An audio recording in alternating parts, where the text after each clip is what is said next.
श्री सद्गुरुदेव भगवान की जय। परम प्रभु श्री रामलाल जी महाराज की जय। योगिराज अनंत स्वामी श्री चंद्र मोहन जी महाराज की जय। योगिराज श्री देवेंद्र जी ब्रह्मचारी की जय। श्री सदाशिव भगवान की जय। श्री सद्गुफा समाई धाम की जय।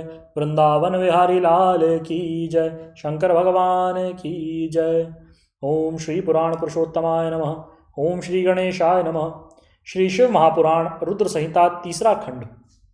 हिमवान का भगवान शिव के पास लग्न पत्रिका भेजना, विवाह के लिए आवश्यक सामान जुटाना, मंगलाचार का आरंभ करना, उनका निमंत्रण पा करके पर्वतों और नदियों का दिव्य रूपों में आना, पुरी की सजावट तथा विश्वकर्मा द्वारा दिव्य मंडप और देवताओं के निवास के लिए दिव्य लोकों का निर्माण करवाना।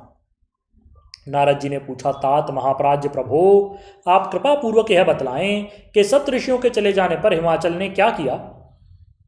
ब्रह्मा जी ने कहा, मुनीश्वर, अरुंधति सहित उन सप्त ऋषियों के चले जाने पर हिमवान ने जो कार्य किया वह तुम्हें बतलाता हूँ। सप्त ऋषियों के जाने के बाद अपने मेरु आदि भाई बंधुओं को आमंत्रित करके पुत्र और पत्नी सहित महामनस्वी गिरिराज हिमवान बड़े हर्ष का अनुभव करने लगे। तदनंतर ऋषियों की आज्ञा के अनुसार हिमवान ने अपने पुरोहित गर्ग जी से बड़ी प्रसन्नता के साथ लग्न पत्रिका लिखवाई। उस पत्रिका को उन्होंने भगवान शिव के पास भेजा। पर्वतराज के बहुत से आत्मीय जन प्रसन्न मन से नाना प्रकार की सामग्रियां लेकर वहां गए। कैलाश पर भगवान शिव के समीप पहुंचकर उन लोगों ने शिव को तिलक लगाया और वह लग्न पत्र उनके हाथ में दिया। वहां भगवान शिव ने उन सबका यथा योग्य विशेष सत्कार किया। फिर वे सब लोग प्रसन्न चित्त होकर के शैलराज के पास लौट आए। महेश्वर के द्वारा विशेष सम्मानित होकर के बड़े हर्ष के साथ लौटे हुए उन लोगों को देखकर हिमवान के हृदय में अत्यंत हर्ष हुआ। तत्पश्चात आनंदित होकर शैलराज ने नाना देशों में रहने वाले अपने बंधुओं को लिखित निमंत्रण भेजे जो उन सबको सुख देने वाले थे। इसके बाद वे बड़े आदर और उत्साह के साथ उत्तम अन्न एवं नाना प्रकार की विवाहोचित सामग्रियों का संग्रह करने लगे।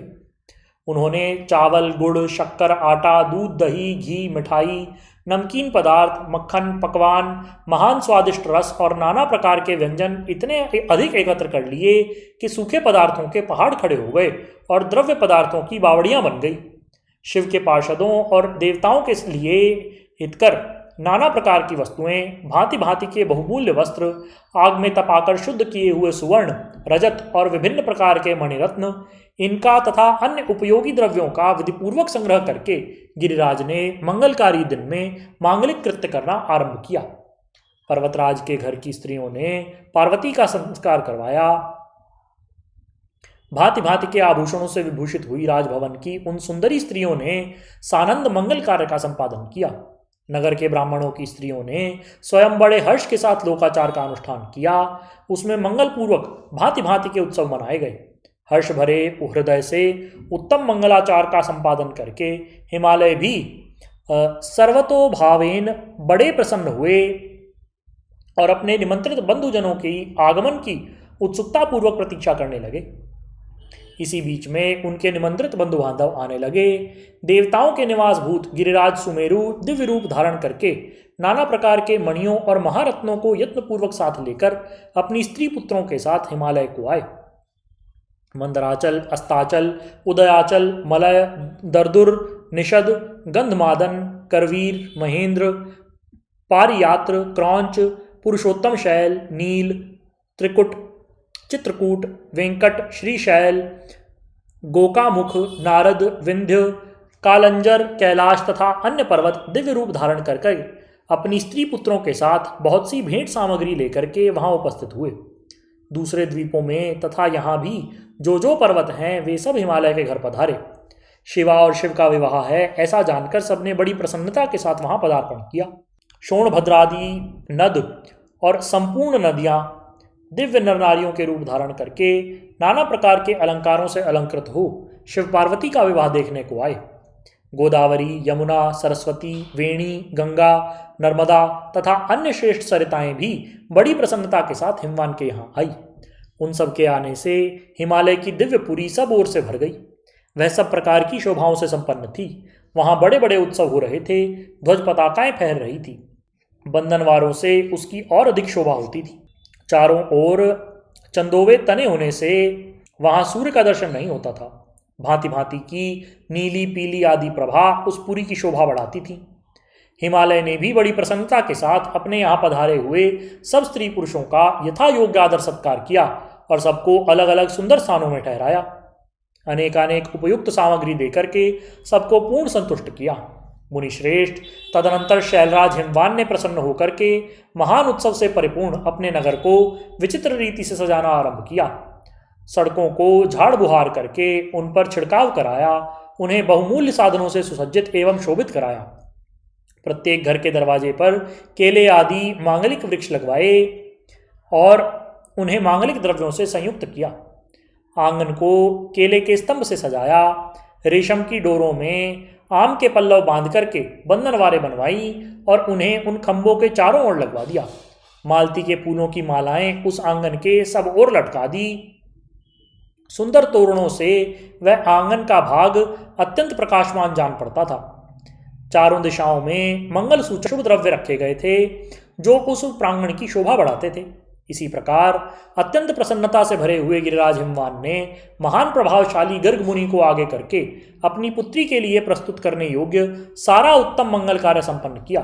उन्होंने विश्वकर्मा को बुलवा करके आदरपूर्वक एक मंडप बनवाया जिसका विस्तार बहुत अधिक था। वेदी आदि के कारण वह मंडप बहुत मनोहर जान पड़ता था। देवर्षे वह मंडप कई योजन विस्तृत था, अनेक शुभ लक्षणों से युक्त तथा नाना प्रकार के आश्चर्यों से परिपूर्ण था। वहां स्थावर और जंगम सभी वस्तुएं कृत्रिम बनी थीं, किंतु असली वस्तुओं के समान ही प्रतीत होती थीं। उनसे उस मंडप की मनोहरता बढ़ती ही गई। वहां सब ओर ऐसी अद्भुत वस्तुएं थीं जो उस मंडप का सर्वस्व जान पड़ती थीं। नाना प्रकार की निराली वस्तुओं का चमत्कार वहां छा रहा था। वहां की स्थावर वस्तुओं से जंगम और जंगम वस्तुओं से स्थावर पराजित हो रहे थे, अर्थात वे एक दूसरे से बढ़कर शोभाशाली और चमत्कारपूर्ण दिखलाई देते थे। उस मंडप की स्थल भूमि जल से पराजित होती थी, अर्थात चतुर से चतुर मनुष्य भी यह नहीं जान पाते थे कि यहाँ जल कहाँ है और स्थल कहाँ। वहीं कृत्रिम सिंह बने थे और कहीं सारसों की पंक्तियाँ, कहीं बनावटी मोर थे जो अपनी सुंदरता से मन को मोह लेते थे, कहीं कृत्रिम स्त्रियाँ थीं जो पुरुषों के साथ नृत्य करती हुई देखी जाती थी। वे कृत्रिम होने पर भी सब लोगों की ओर देखती और उनके मन को मोह में डाल देने वाली थीं। उसी विधि से मनोहर द्वारपाल बने थे जो स्थावर होने पर भी जंगमों के समान दिखाई पड़ते थे। वे अपने हाथों से धनुष उठाकर उन्हें खींचते देखे जाते थे। द्वार पर कृत्रिम महालक्ष्मी खड़ी थीं जिनकी रचना अद्भुत थी। वह समस्त शुभ लक्षणों से संयुक्त दिखाई देती थीं। उन्हें देखकर ऐसा जान पड़ता था मानो क्षीर सागर से साक्षात लक्ष्मी ही आ गई हों। उस मंडप में स्थान स्थान पर सजे सजाए कृत्रिम हाथी खड़े किए गए थे जो असली हाथियों के समान ही प्रतीत होते थे। घुड़सवारों सहित घोड़े और हाथी सवारों सहित हाथी बनाए गए थे। जहां तहां रथियों सहित रथ बने थे जो कृत्रिम अश्वों से ही खींचे जाते थे। उन्हें देखकर लोगों को बड़ा आश्चर्य होता था। इनके सिवा अन्य अन्य कृत्रिम वाहन भी वहां खड़े थे। पैदल सिपाहियों की कृत्रिम सेना भी वहां मौजूद थी। मुने प्रसन्न चित्त वाले विश्वकर्मा ने देवताओं और मुनियों को भी मोह और आश्चर्य में डालने के लिए वहां ऐसी अद्भुत रचनाएं की थी। मंडप के सबसे बड़े फाटक पर कृत्रिम नंदी खड़े थे जो शुद्ध स्फटिक मणि के समान उज्ज्वल कांति से सुशोभित होते थे। भगवान शिव के वाहन नंदी की जैसी आकृति है, ठीक वैसा ही वह भी था। उस कृत्रिम नंदी के ऊपर रत्न विभूषित महादिव्य पुष्पक शोभा पाता था जो पल्लवों तथा श्वेत चामरों से सजाया गया था। उसको वाम पार्श्व में 2 कृत्रिम हाथी खड़े थे जिनका रंग विशुद्ध केसर के समान था। वे 4 दांत वाले बनाए गए थे और 60 वर्ष के पाठों के समान दिखाई देते थे। वे परस्पर स्नेह करते से प्रतीत होते थे। उनमें बड़ी चमक थी। इस प्रकार सूर्य के समान अत्यंत प्रकाशमान 2 दिव्य अश्व भी विश्वकर्मा ने बनाए थे जो चंवर से अलंकृत और दिव्य आभूषणों से विभूषित थे। श्रेष्ठ रत्नमय आभूषणों से संपन्न कवचधारी लोकपाल तथा संपूर्ण देवता भी वहां विश्वकर्मा द्वारा रचाए गए थे जो ठीक उन्हीं लोकपालों और देवताओं से मिलते जुलते थे। इसी तरह भृगु आदि समस्त तपोधन ऋषि, अन्य अन्य उपदेवता और सिद्ध भी उनके द्वारा वहां निर्मित हुए थे। गरुड़ आदि समस्त पार्षदों से युक्त भगवान विष्णु का कृत्रिम विग्रह भी विश्वकर्मा ने बनाया था जिसका स्वरूप साक्षात श्री हरि के समान ही आश्चर्यजनक था। नारद उसी प्रकार पुत्रों, वेदों और सिद्धों से घिरे हुए मुझ ब्रह्मा की प्रतिमा भी वहां बनवाई गई थी, जो मेरे समान ही वैदिक सूक्तों का पाठ कर रही थी। ऐरावत हाथी पर चढ़े हुए देवराज इंद्र भी वहां दलबल के साथ खड़े थे। वे भी कृत्रिम ही बनाए गए थे और परिपूर्ण चंद्रमा के समान प्रकाशित होते थे। देवर्षे, बहुत कहने से क्या लाभ, हिमाचल से प्रेरित हुए विश्वकर्मा ने वहां शीघ्र ही संपूर्ण देव समाज के कृत्रिम विग्रहों का निर्माण कर डाला था। इस प्रकार उन्होंने दिव्य मंडप की रचना की थी।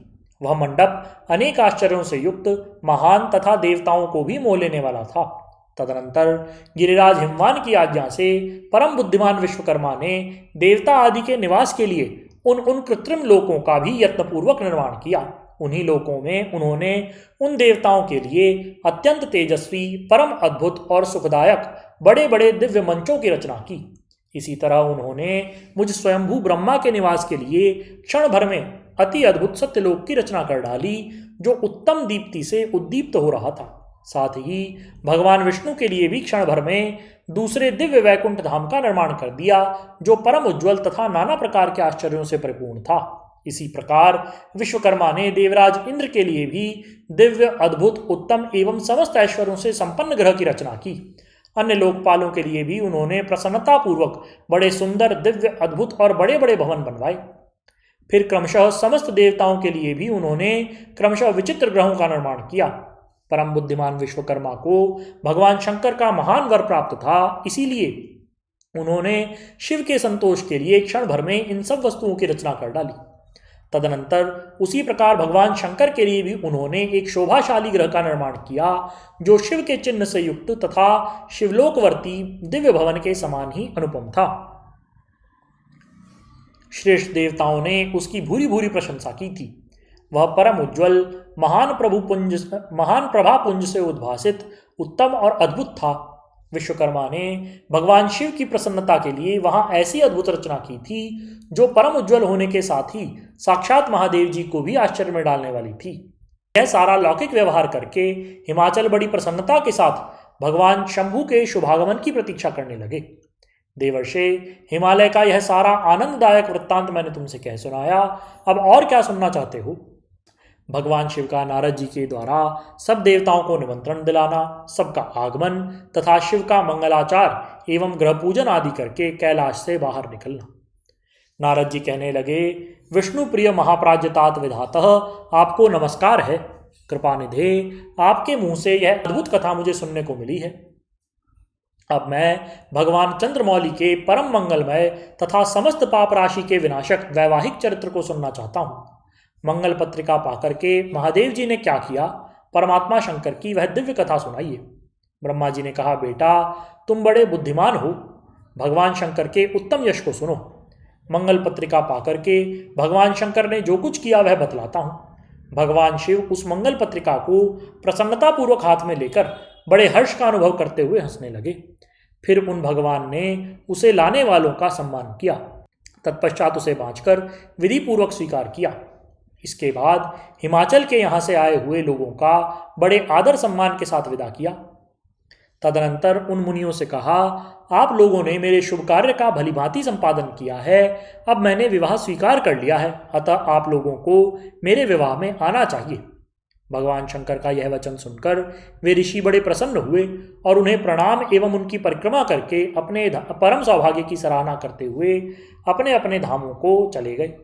मुने, तदनंतर महालीला करने वाले देवेश्वर भगवान शंभु ने लोकाचार का सहारा लेकर तत्काल तुम्हारा स्मरण किया। तुम अपने सौभाग्य की प्रशंसा करते हुए बड़ी प्रसन्नता के साथ वहां आए और मस्तक झुकाकर प्रणाम करके हाथ जोड़कर विनीत भाव से खड़े हो गए।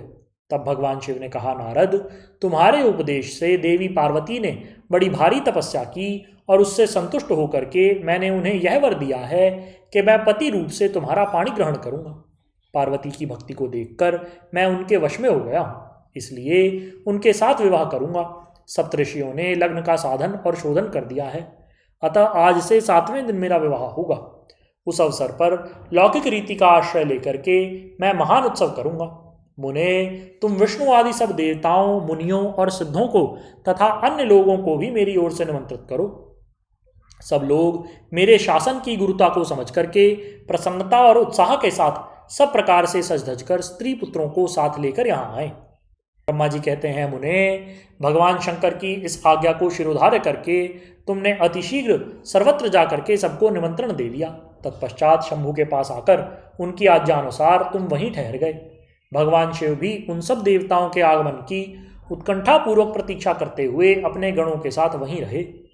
उनके सब गण संपूर्ण दिशाओं में नाचते हुए बड़ा भारी उत्सव मना रहे थे।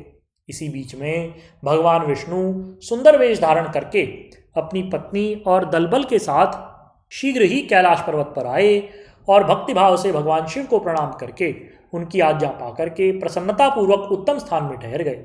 इसी प्रकार मैं अपने गणों के साथ स्वतंत्रतापूर्वक शीघ्र ही कैलाश गया और भगवान शंभु को प्रणाम करके अपने सेवकों सहित सानंद वहां ठहरा। तदनंतर इंद्रादि लोकपाल और उनकी स्त्रियां आवश्यक सामान के साथ खूब सज धज करके वहां आई। वे सब के सब उत्सव मना रहे थे। तत्पश्चात मुनि, नाग, सिद्ध, उपदेवता तथा अन्य लोग भी निमंत्रित हो उत्सव मनाते हुए वहां आए। उस समय महेश्वर ने वहां आए हुए सब देवता आदि का पृथक पृथक सहर्ष स्वागत सत्कार किया। फिर तो कैलाश पर्वत पर बड़ा अद्भुत और महान उत्सव होने लगा। देवांगनाओं ने उस अवसर पर यथा योग्य नृत्य आदि किए। विष्णु आदि जो देवता भगवान शंभु की वैवाहिक यात्रा संपन्न कराने के लिए इस समय वहां आए थे, वे सब यथास्थान ठहर गए। भगवान शिव की आज्ञा पाकर के सब लोग उनके प्रत्येक कार्य को अपना ही कार्य समझकर नियंत्रित रूप से करने लगे और इसे शिव की सेवा मानने लगे। उस समय सातों मातृकाएं वहां बड़ी प्रसन्नता के साथ शिव को यथा योग्य आभूषण पहनाने लगी। मुनि श्रेष्ठ, परमेश्वर भगवान शिव का जो स्वाभाविक वेश था वही उनकी इच्छा से उनके लिए आभूषण की सामग्री बन गया। उस समय चंद्रमा स्वयं उनके मुकुट के स्थान पर जा विराजे। उनका जो सुंदर ललाटवर्ती तीसरा नेत्र था वही शुभ तिलक बन गया। मुने, कानों के आभूषण के रूप में जो 2 सर्प बताए गए हैं वे नाना प्रकार के रत्नों से युक्त 2 कुंडल बन गए। अन्य अन्य अंगों में स्थित सर्प उन अंगों के अति रमणीय नाना रत्नमय आभूषण हो गए। उनके शरीर में जो भस्म लगा हुआ था वही चंदन आदि का अंगराग बन गया और उनके जो गजचर्म आदि परिधान थे वे सुंदर दिव्य दुकूल बन गए। इस प्रकार उनका रूप इतना सुंदर हो गया कि वर्णन करना ही कठिन है। वे साक्षात ईश्वर तो हैं ही, उन्होंने पूरा पूरा ऐश्वर्य प्राप्त कर लिया। तदनंतर समस्त देवता, यक्ष, दानव, नाग, पक्षी, अप्सरा और महर्षिगण मिलकर के भगवान शिव के समीप गए और महान उत्सव मनाते हुए प्रसन्नतापूर्वक उनसे बोले कि महादेव, महेश्वर, अब आपको महादेवी गिरिजा को बहलाने के लिए हम लोगों के साथ चलना चाहिए, हम पर कृपा करें। तत्पश्चात विज्ञान से प्रसन्न हृदय वाले भगवान विष्णु ने भगवान शंकर को भक्तिभाव से प्रणाम करके उपर्युक्त प्रस्ताव के अनुरूप ही बात कही। भगवान विष्णु बोले, शरणागत वत्सल देवदेव महादेव प्रभो, आप अपने भक्तजनों का कार्य सिद्ध करने वाले हैं, इसलिए मेरा यह निवेदन सुनिए। कल्याणकारी शंभो, आप ग्रह सूत्रोक्त विधि के अनुसार गिरिराज कुमारी पार्वती देवी के साथ अपने विवाह का कार्य करिए। हर आपके द्वारा विवाह की विधि का संपादन होने पर वही लोक में सर्वत्र विख्यात हो जाएगी। अतः नाथ, आप कुल धर्म के अनुसार प्रेम पूर्वक मंडप स्थापन और नांदी मुख श्राद्ध कराइए तथा लोक में अपने यश का विस्तार कीजिए। ब्रह्मा जी कहते हैं, नारद, भगवान विष्णु के ऐसा कहने पर लोकाचार परायण परमेश्वर शंभु ने विधिपूर्वक सारे कार्य किए। उन्होंने सारा आभ्युदयिक कार्य कराने के लिए मुझको ही अधिकार दे दिया था। अतः वहाँ मुनियों के साथ बैठ करके मैंने आदर और प्रसन्नता के साथ वह सब कार्य संपन्न किया। महामुने, उस समय कश्यप, अत्रि, वशिष्ठ, गौतम, भागुरी, गुरु, कण्व, बृहस्पति, शक्ति, जमदग्नि, पराशर, मार्कंडेय, शिलापाक, अरुणपाल, अकृतश्रम, अगस्त्य, च्यवन, गर्ग, शिलाद, दधीचि, उपमन्यु, भारद्वाज, अकृतवर्ण, पिप्पलाद, कुशिक, कौत्स तथा शिष्यों सहित व्यास, ये और दूसरे बहुत से ऋषि जो भगवान शिव के समीप आए थे, मेरी प्रेरणा से विधि पूर्वक वहां आभ्युदयिक कर्म कराने लगे। वे सब के सब वेदों के पारंगत विद्वान थे। अतः वेदोक्त विधि से वैवाहिक मंगलाचार करके ऋग्वेद, यजुर्वेद और सामवेद के विविध उत्तम सूक्तों द्वारा महेश्वर की रक्षा करने लगे। उन सब ऋषियों ने बड़ी प्रसन्नता के साथ बहुत से मंगल कार्य कराए।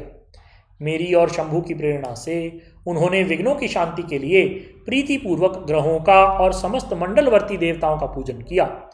वह सब लौकिक वैदिक कर्म यथोचित रीति से करके भगवान शिव बड़े संतुष्ट हुए और उन्होंने प्रसन्नतापूर्वक ब्राह्मणों को प्रणाम किया। तदनंतर वे सर्वेश्वर महादेव देवताओं और ब्राह्मणों को आगे करके उस गिरिश्रेष्ठ कैलाश से हर्षपूर्वक निकले। कैलाश से बाहर जाकर देवताओं और ब्राह्मणों के साथ भगवान शंभु, जो नाना प्रकार की लीलाएं करने वाले हैं, सानंद खड़े हो गए। उस समय वहां महेश्वर के संतोष के लिए देवतादि ने मिलकर के बहुत बड़ा उत्सव किया। बाजे बजे तथा गान और नृत्य हुए। शेषकल। बोलिए श्री सद्गुरुदेव भगवान की जय। महाप्रभु श्री रामलाल जी महाराज की जय। योगिराज अनंत स्वामी श्री चंद्रमोहन जी महाराज की जय। योगिराज श्री देवेंद्र जी ब्रह्मचारी की जय। श्री सिद्ध गुफा समाई धाम की जय। वृंदावन बिहारी लाल की जय। शंकर भगवान की जय। हर हर महादेव।